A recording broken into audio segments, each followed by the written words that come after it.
ویلیورسٹی کے پروگرام کیسے میں خوش آمدید۔ میں ہوں شارق علی۔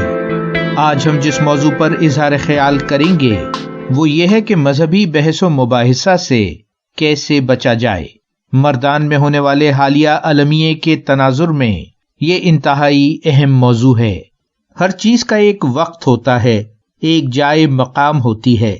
اگر آپ کسی ایسی صورتحال میں ہیں جہاں مذہبی بحث و مباحثہ میں الجھنا مناسب نہیں، تو شاید میری یہ پیش کردہ چند تجاویز آپ کے لیے مددگار ہوں گی۔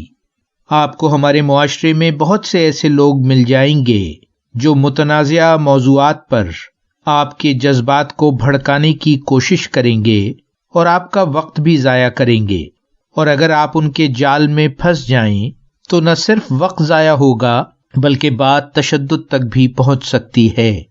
سب سے پہلی بات تو یہ ہے کہ آپ شعوری طور پر بحث میں الجھنے سے پرہیز کیجیے۔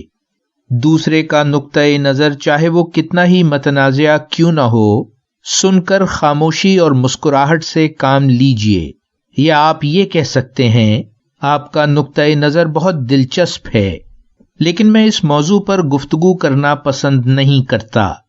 ہو سکتا ہے اس قسم کی بحث و مباحثہ کے شوقین لوگ آپ کے اس سادہ سے جواب کے باوجود یہ کہیں کہ کیا آپ وضاحت کر سکتے ہیں، کیا آپ مجھے سمجھا سکتے ہیں؟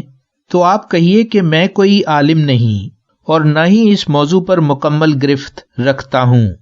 ہو سکتا ہے کہ وہ گھما پھرا کر دوبارہ اس موضوع پر آئیں، لیکن آپ ذہنی طور پر خود کو تیار رکھیں کہ مجھے اس موضوع پر بحث نہیں کرنا، اور آپ کسی اور موضوع پر اپنے مخاطب سے سوال کر سکتے ہیں، مثلاً اس کی صحت کے بارے میں، اس کی نوکری یا اس کی دیگر دلچسپیوں کے بارے میں۔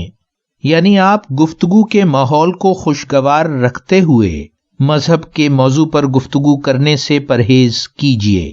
اگر وہ گفتگو کے دوران دوبارہ گھما پھرا کر کسی کتاب یا کسی فلم کا تذکرہ کر کے مذہب کے موضوع پر دوبارہ گفتگو کرنا چاہیں تو آپ اپنی یہ بات کہ میں مذہب اور سیاست پر گفتگو پسند نہیں کرتا دہرا سکتے ہیں۔ اگر آپ چہرے پر مسکراہٹ، لہجے میں استقامت، ماحول میں خوشگواری اور تہذیب برقرار رکھتے ہوئے اپنی اس بات پر مصر رہیں گے تو اس بات کا بہت کم امکان ہے کہ مخاطب کا اصرار جاری رہے۔ اگر وہ پھر بھی مصر ہوں تو آپ انہیں کسی مستند عالم کے بارے میں بتا دیجئے کہ جو ان کے سوالوں کی وضاحت کر سکتے ہیں، یا اس گفتگو کو ختم کرنے کے لیے آپ واش روم جانے کی اجازت طلب کر سکتے ہیں، یا محفل میں موجود کسی اور شخص کی طرف ہاتھ ہلا کر اور خوش آمدیدگی کے کچھ الفاظ کہہ کر متوجہ ہو سکتے ہیں، یا یہ کہہ سکتے ہیں کہ میرا فون سائلنٹ پر ہے لیکن یہ کال اٹینڈ کرنا ضروری ہے۔ آپ اپنے مخاطب کو یہ احساس دلا سکتے ہیں کہ کام کرنے کی جگہ پر یا کسی سماجی تقریب میں یا جہاں کہیں بھی آپ ہیں، اس قسم کے بحث و مباحثہ کے لیے نہ یہ مناسب مقام ہے اور نہ وقت۔ دیانتداری سے کہی ہوئی آپ کی یہ بات کہ آپ مذہبی مسائل پر بحث نہیں کرتے بالآخر مخاطب کو قائل کر دے گی۔ میری ان چند تجاویز کے ساتھ اب میں آپ سے اجازت چاہوں گا۔ اپنا خیال رکھیے گا۔ ویلیورسٹی، شارق علی۔